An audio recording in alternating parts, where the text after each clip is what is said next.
ರೈತರುಗಳನ್ನ ಬಲವಂತವಾಗಿ ಜಮೀನ ಕಿತ್ಕೊಂತವ್ರಲ್ಲಿ ಇವರು ಈ ರಾಜ್ಯದ ಡಿ.ಕೆ. ಶಿವಕುಮಾರ್ ಮುಖ್ಯಮಂತ್ರಿ ಆಗಿರೋ ಇದು ಭಾರಿ ತಪ್ಪು.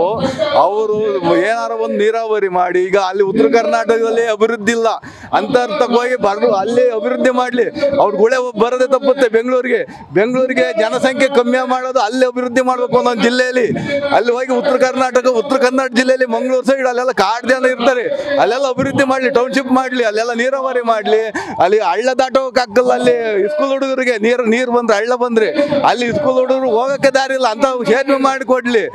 ಇಂಥದ್ದು ಬಿಟ್ಟುಬಿಟ್ಟು ಇದು ರೈತರುಗಳನ್ನೆಲ್ಲ ಭೂಮಿಗೆ ಬಲವಂತವಾಗಿ ಅದ್ಯಾರು ಒಬ್ಬ ಪಕ್ತಂಗೆ ಕೊಡ್ತಾನೆ ಅಂತ ಹೇಳೋದು, ಪಕ್ದಾರ್ದು ಇದು ಮಾಡೋದು, ಅವೆಲ್ಲ ಮಾಡಬಾರ್ದು. ರೈತರುಗಳು ಕಣ್ಣೀರು ಹಾಕ್ಸ್ಬಾರ್ದು. ಇದಕ್ಕೆ ಸುಪ್ರೀಂ ಕೋರ್ಟು, ಹೈಕೋರ್ಟು ಜಡ್ಜ್ಗಳಲ್ಲಿ ಮನವಿ ಮಾಡ್ಕೊಂತೀವಿ. ಇದೊಂದು ಭಾರಿ ಅನ್ಯಾಯ. ನೀವೇ ಒಂದು ಮಧ್ಯ ವಹಿಸ್ಕೊಂಡು ಈ ರೈತರುಗಳನ್ನ ಬದುಕದ ಒಂದು ದಾರಿ ಮಾಡಿ ಕಾನೂನು ರೀತಿಯ. ರಾಷ್ಟ್ರಪತಿಗೂ ಒಂದು ಇದು ಮನವಿ, ರಾಷ್ಟ್ರಪತಿ ಇದಕ್ಕೆ ಪ್ರವೇಶ ಮಾಡಬೇಕು. ಯಾಕಂದ್ರೆ ನಮ್ಮ ಕರ್ನಾಟಕ ರಾಜ್ಯದಲ್ಲಿ ರೈತರುಗಳನ್ನ ಭಾರಿ ಒಕ್ಲೆಬ್ಸ ಇದು ರೀತಿ ಮಾಡ್ತಾವ್ರೆ.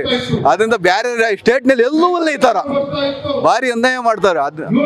ಇವತ್ತು ಏನಾಗಿದೆ ಅಂದ್ರೆ ಸುಮ್ಮನೆ ಮಾತಾಡ್ಸಕ್ ಹೋದ್ರೆ ಸಾಕು, ಯಾರಾದ್ರೂ ಅಧಿಕಾರಿಗಳಾಗಿರ್ಬೋದು, ಯಾರಾದ್ರೂ ಒಬ್ರು ಆಗಿರ್ಬೋದು, ಅವ್ರು ಹೋದ್ರೆ ಸಾಕು ಏನಾದ್ರು ತಗೊಂಡು ಹೊಡೆಯೋದು.